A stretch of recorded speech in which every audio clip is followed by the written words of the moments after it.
du Père, du Fils et du Saint-Esprit, un seul Dieu. Amen. Moïse adressa encore ces paroles à tout Israël. Aujourd'hui, leur dit-il, je suis âgé de 120 ans, je ne pourrai plus sortir et entrer. Et l'Éternel m'a dit, tu ne passeras pas ce Jourdain.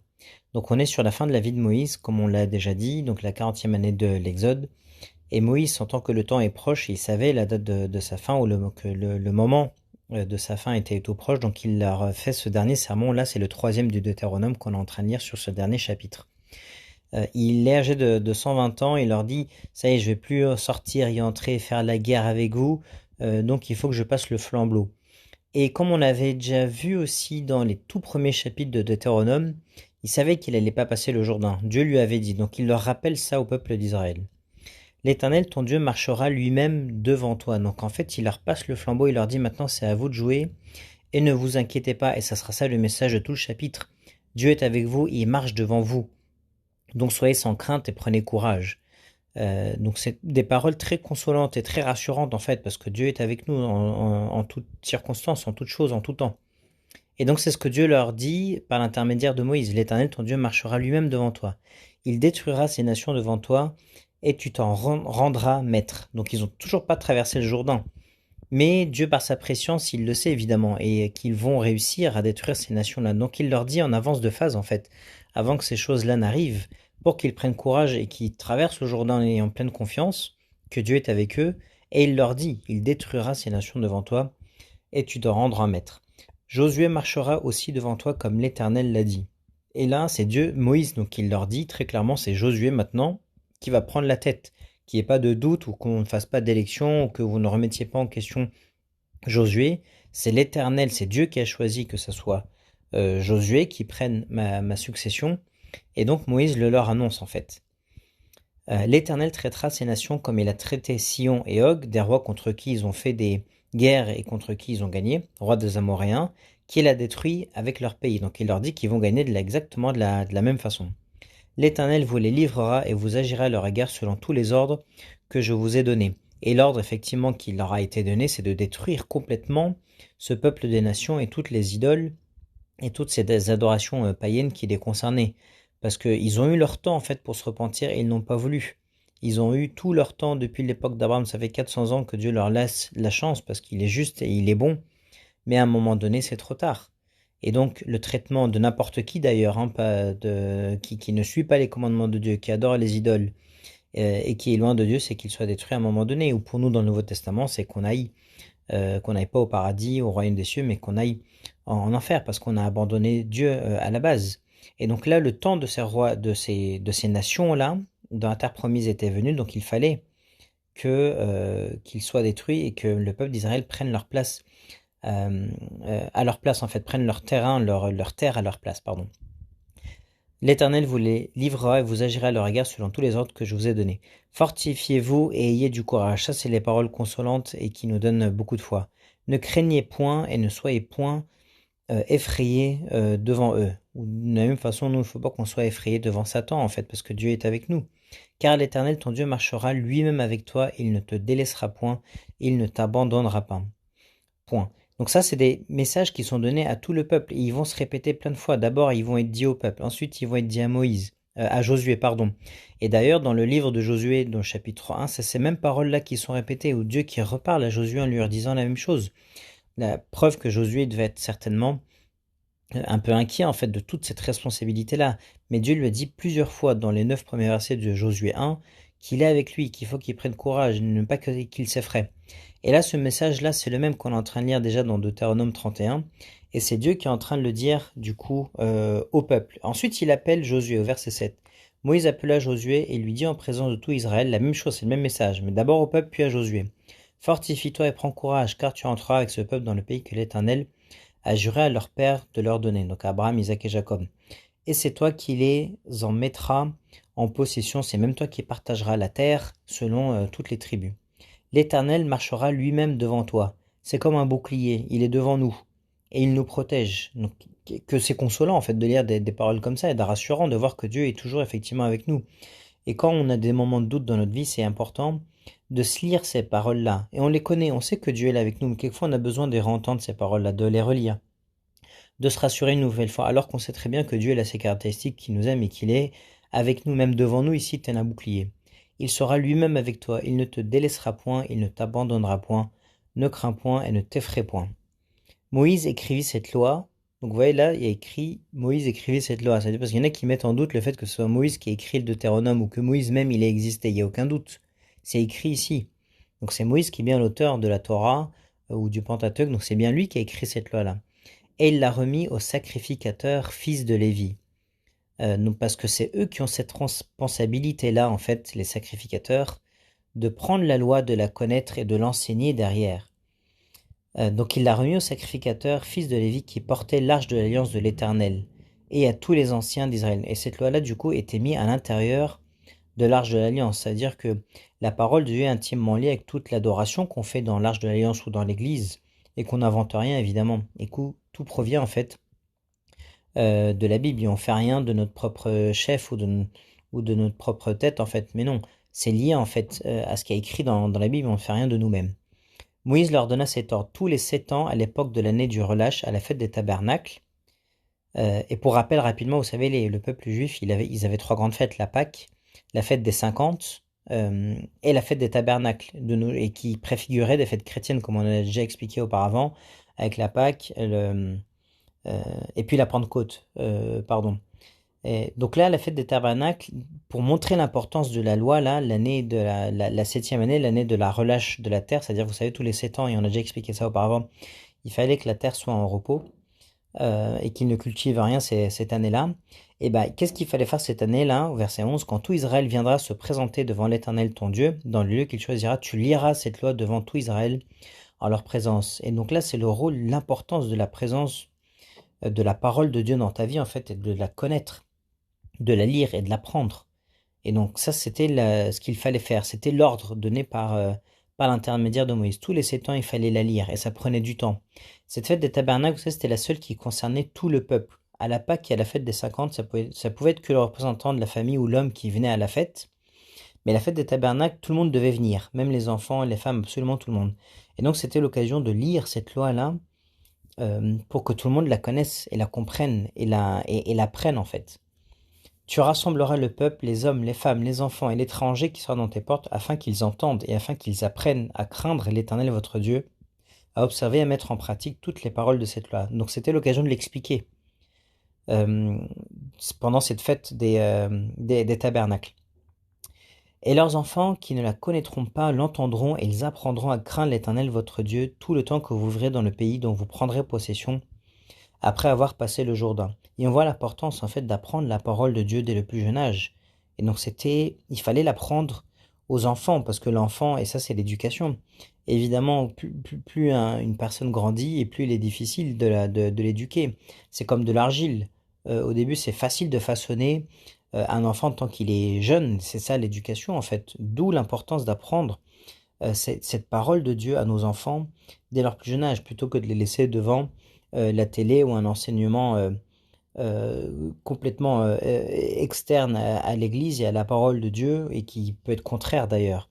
Donc c'est très important dès le plus jeune âge, comme on est en train de le lire ici, c'est déjà la pratique à l'époque, c'était déjà la pratique à l'époque, d'enseigner déjà la parole de Dieu dès le plus jeune âge pour qu'ils apprennent à craindre Dieu. L'Éternel dit à Moïse, voici le moment approche où tu vas mourir. Et là, Moïse, parce qu'il a une relation très proche avec Dieu, très particulière avec lui, il savait d'avance le moment où il allait mourir. Parce que c'était un saint, et parce que Dieu, avec ses grands saints là comme Moïse, et Saint Paul d'ailleurs aussi, pareil, il le savait, Saint Pierre aussi savait le moment où il allait mourir. Avec ces grands saints là, Dieu leur révèle leur date de fin. Et donc c'est la transmission. Appelle Josué et présentez-vous dans la tente d'assignation. Alors qu'avant, Moïse il y allait tout seul, Josué se tenait à l'écart. Là ils y vont tous les deux. Et Josué ça devait être quelque chose de très remarquable pour lui. C'est la première fois. Il devait être tout tremblant certainement. Essayons d'imaginer pour lui. Je lui donnerai mes ordres. Moïse et Josué allèrent se présenter dans la tente d'assignation. Et l'Éternel apparut dans la tente dans une colonne de nuée. Et la colonne de nuée s'arrêta à l'entrée de la tente. Et ce que j'ai oublié de dire aussi auparavant, c'est que Moïse, en fait, il savait que Dieu, il était devant lui et il refusait de faire quoi que ce soit tant que Dieu n'était pas devant lui. À un moment donné, lorsqu'ils ont adoré le veau, je crois que c'était à ce moment-là, la colonne de nuée et la colonne de feu n'était plus présente. Et Moïse a prié et il lui a dit, écoute, moi je reste dans le désert. Si tu ne réapparais pas, je pourrais rien faire. J'ai besoin de t'avoir devant moi toujours, Dieu. Et Dieu a accepté sa prière et a réapparu devant lui. Et pendant ces 40 années-là, ils ont eu cette colonne de nuée, cette colonne de feu. Symbole et présence, pas symbole, pardon, présence de Dieu parmi son peuple, en fait, et qui marchait réellement devant lui. Et donc là, c'est pareil. Et donc devant Josué dans la tente d'assignation, donc Dieu leur apparaît dans une colonne de nuée et la colonne de nuée s'arrêta à l'entrée de la tente. L'Éternel dit à Moïse, voici, tu vas être couché avec tes pères, Abraham, Isaac et Jacob. Et regardez les mots qui sont utilisés. Tu vas être couché. Il n'a pas écrit tu vas mourir. C'est un moment de repos. Il sait que c'est un passage. Et c'est presque rassurant. Vous savez, quand vous allez dormir, vous êtes content d'aller vous reposer. Là, c'est comme ça que c'est dit à Moïse. Et c'est comme ça qu'il le prend avec pleine assurance. Il n'a absolument pas peur, évidemment, de la mort. Et donc, il lui dit tu vas être couché avec tes pères. Et ce peuple se lèvera et se prostituera après les dieux étrangers du pays au milieu duquel il entre. Et Dieu, évidemment, par sa préscience, il sait que le peuple va l'abandonner et va adorer les idoles. Et c'est curieux, alors qu'ils ont vécu tous les miracles de l'Exode, que jusqu'à cette période-là, ils recevaient la manne et la caille qui tombait du ciel, ou l'eau qui sortait du rocher. Mais ce peuple était un peu têtu. Il m'abandonnera, il violera mon alliance que j'ai traitée avec lui. C'est pas un peu têtu, ils étaient très têtus en fait. Après avoir vécu ça et avoir vu Dieu de leurs propres yeux au milieu d'eux, d'être têtu et d'abandonner Dieu quand même, et de violer son alliance. Et c'est des mots durs et forts qui sont utilisés ici. Et on va préciser ça un petit peu plus un peu plus tard dans ce chapitre. En ce jour-là, ma colère s'enflammera contre lui, je les abandonnerai. Mais regardez bien, c'est dans ce sens-là. C'est parce qu'ils m'ont abandonné, eux en premier, que Dieu les abandonne. Et c'est bien dans ce sens-là que ça se fera toujours. Et je leur cacherai ma face. Il sera dévoré. Vous savez, ils vont être déportés plusieurs fois par plusieurs peuples. Et ça, c'est uniquement la conséquence du fait que eux ont abandonné Dieu en premier. Il sera la proie d'une multitude de maux et d'afflictions. Et alors il dira, n'est-ce point, parce que mon Dieu n'est pas au milieu de moi que ces maux m'ont atteint. Et le peuple va comprendre. Il va se dire, effectivement, il m'arrive tout ça et je le mérite. C'est parce que c'est moi qui ai abandonné Dieu. C'est parce que Dieu n'est pas au milieu de moi, parce que je l'ai abandonné à la base, que toutes ces malédictions et ces maux m'atteignent. Et moi, je cacherai ma face en ce jour-là à cause de tout le mal qu'il aura fait, en se tournant vers d'autres dieux. Donc faut pas qu'on soit surpris en fait. Et si on ne ressent plus rien dans la prière, il faut qu'on se pose peut-être cette question. Ou si on sent que Dieu n'est pas présent dans notre vie, mais est-ce que ça voudrait pas dire que moi j'ai cassé l'alliance à la base? Est-ce que j'ai fait peut-être quelque chose de mal? Ou sans me rendre compte, donc c'est l'occasion de réfléchir en fait, et de se dire pourquoi est-ce que Dieu est loin? Mais certainement c'est parce que c'est moi qui ai abandonné Dieu à la base. Donc si c'est un ressenti qu'on a, il faut qu'on réfléchisse en nous-mêmes et qu'on se dise pourquoi j'en suis arrivé là, à ne plus rien sentir ou à sentir que Dieu n'est plus dans ma vie. C'est certainement parce que nous avons cassé l'alliance ou violé l'alliance, comme il y a écrit ici, avec Dieu à la base.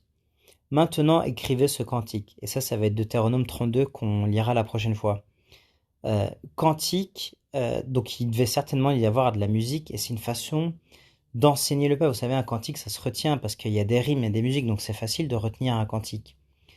Et écrit juste derrière, enseignez-le aux enfants d'Israël. C'est un rappel de la loi, et on le verra la prochaine fois. Et donc Dieu demande à Moïse de leur dire au revoir de cette façon-là avec un cantique pour qu'ils retiennent la loi. Mets-le dans leur bouche et que ce cantique me serve de témoin contre les enfants d'Israël. Du coup, ils vont grandir en chantant ce cantique-là. Donc ces principes-là, du coup, vont être inculqués chez eux. Et même si plus tard, il peut arriver qu'ils quittent Dieu ou ils s'éloignent d'eux, ce sera comme une espèce de corde de rappel. Ils auront appris ça, donc ça va peut-être résonner dans leur tête à un moment donné, et une façon de les ramener à eux, de les ramener à la raison, en fait, les enfants d'Israël. Donc c'est évidemment d'où l'importance, effectivement, comme on l'a déjà dit plein de fois, d'enseigner les enfants dès leur plus jeune âge sur la parole de Dieu. Car je mènerai ce peuple dans le pays que j'ai juré à ses pères de lui donner, pays où coule le lait et le miel, il mangera, se rassasiera, s'engraissera, puis il se tournera vers d'autres dieux et les servira, il me méprisera et violera mon alliance. Et on pourrait se dire, mais pourquoi Dieu il leur donne le pays, alors qu'il sait très bien que derrière, le peuple, il va quitter Dieu, il va l'abandonner. Mais parce que Dieu, il est bon, et il est juste, et il donne la chance à tout le monde, en fait. Il sera injuste de dire, ah ben non, moi je sais d'avance que toi tu vas tourner mal, alors je te donne pas la terre promise. Ça aurait été pas Dieu de faire ça, il n'aurait pas été Dieu. il aurait été injuste. Dieu donne la chance à tout le monde, évidemment. Et il bénit tout le monde, en fait. Et il donne la chance à tout le monde de rester attaché à lui. Mais c'est nous qui décidons de l'abandonner, en fait. Quand alors il sera atteint par une multitude de maux et d'afflictions, ce cantique qui ne sera point oublié et que la postérité aura dans la bouche déposera comme témoin contre ce peuple. C'est-à-dire que toi, si toute ton enfance, tu as chanté ces paroles de Dieu à un moment donné quand tu seras peut-être loin de Dieu, euh, t'auras pas d'excuses parce que pendant ton enfance, tu auras eu l'occasion d'avoir ces paroles-là inculquées en toi grâce à l'éducation que tu auras reçue en fait. D'où cette importance-là, encore une fois.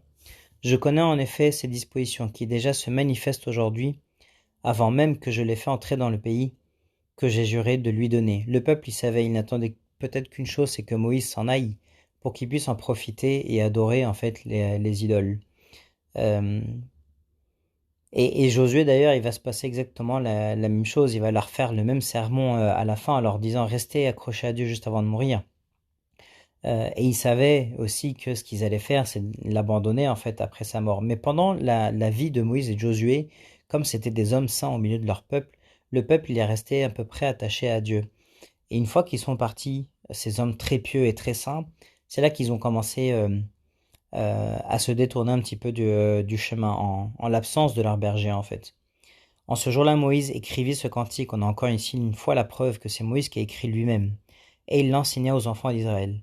L'Éternel donna ses ordres à Josué fils de Nun, et là il répète, il dit, fortifie-toi et prends courage, car c'est toi qui feras entrer les enfants d'Israël dans le pays que j'ai juré de leur donner, et je serai moi-même avec toi.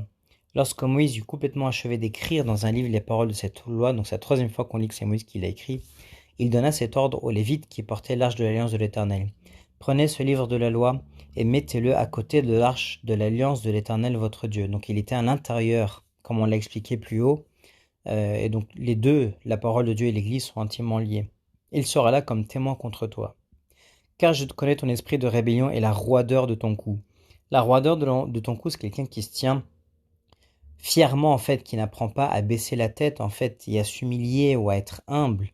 Mais c'est quelqu'un qui est fier et qui est têtu et qui, malgré toute cette bénédiction-là, tous les miracles qu'il a vus et vécu, en fait, à l'époque de Moïse, qui décide quand même d'abandonner Dieu et de s'éloigner de lui. Ça, c'est quelqu'un qui est têtu, qui est trop fier ou qui n'apprend pas à être humble ou à baisser la tête et à s'humilier et à rester sous la main puissante de Dieu, mais qui est rebelle en fait. C'est ça la roideur du coup. Si vous êtes rebelle contre l'Éternel pendant que je suis encore vivant au milieu de vous, combien plus le serez-vous après ma mort? Là, c'est Moïse qui parle. Assemblez-vous devant moi, assemblez devant moi tous les anciens de vos tribus, de vos officiers.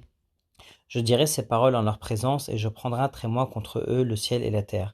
Car je sais qu'après ma mort vous vous corromprez, et que vous vous détournerez de la voie que je vous ai prescrite, et le malheur finira par vous atteindre, quand vous ferez ce qui est mal aux yeux de l'Éternel, au point de l'irriter par l'œuvre de vos mains.